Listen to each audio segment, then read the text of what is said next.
माणूस मेल्यावर त्याचं दुःख बाजूला सारून त्याच्या अंत्यसंस्कारासाठी पैसे हवे असतील आणि सिस्टीमने तुम्हाला भिंतीला चिटकवलं तर माणूस काय करेल? ओडिसामधील ही घटना पाहून माणुसकीलाही लाज वाटेल आणि आपल्या बँकिंग सिस्टमच्या निर्दयीपणाचा खरा चेहरा जगासमोर येईल। एका भावाला आपल्या बहिणीचा मृतदेह तिचा सांगाडा खांद्यावर घेऊन बँकेत जावं लागतं का? तर फक्त 19,300 रुपयासाठी।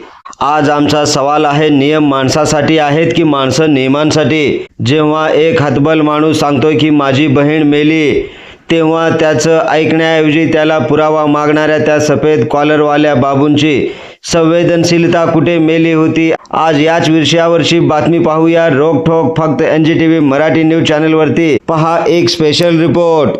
ओडिसामधल्या केओंझर जिल्ह्यातल्या चंपुआ भागातील ही घटना आहे। काय आहे ही घटना सविस्तरपणे जाणून घेण्यासाठी आपण जर पहिल्यांदाच NGTV मराठी न्यूज चॅनलवरती आला असाल तर नक्की सबस्क्राईब करा। नमस्कार, मी बंदगी NGTV मराठी न्यूज चॅनलमध्ये तुम्हा सगळ्यांचं सहर्ष स्वागत करतोय।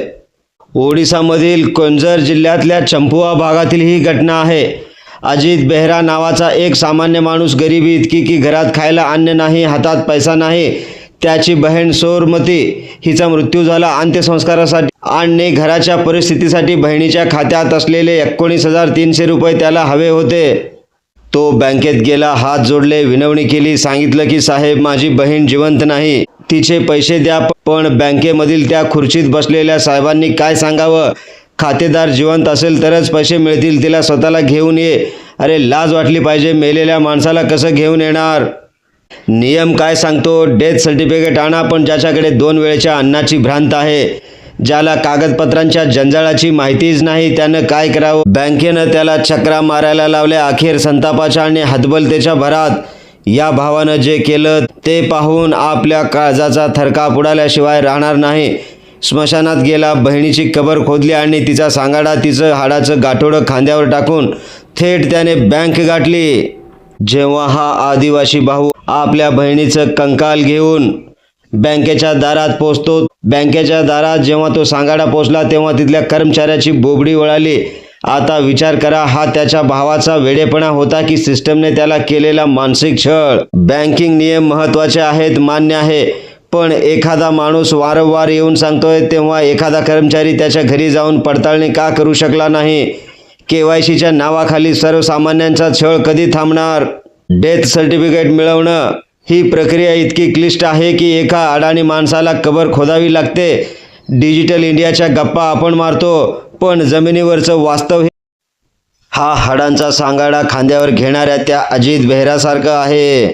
बँक मॅनेजर साहेब, त्या खुर्चीवरती बसून तुम्हाला त्या गरिबाचे अश्रू दिसले नाहीत, पण सांगाडा दिसल्यावर मात्र तुमची झोप उडाली।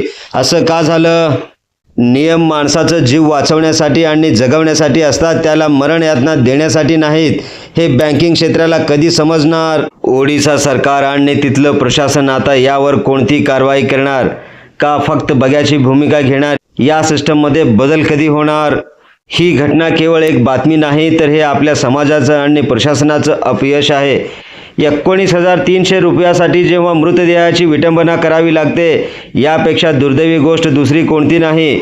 NGTV मराठी न्यूज चॅनलच्या माध्यमातून आमचं आव्हान आहे की सरकार आणि निमसरकारी संस्थांनी नियमांच्या पलीकडे जाऊन माणुसकीचा विचार करावा।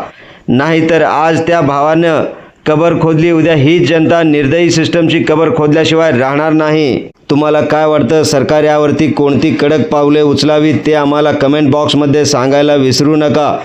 तसेच आपल्या हक्काच्या NGTV मराठी न्यूज चॅनलच्या सर्व सोशल मीडिया हँडल्सना आत्ताच लाईक करा, शेअर करा, कमेंट करा, सबस्क्राईब करा।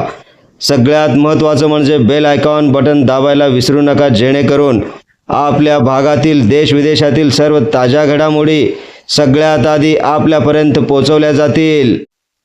पाहत रहा महाराष्ट्राचा बुलंद आवाज NGTV मराठी न्यूज।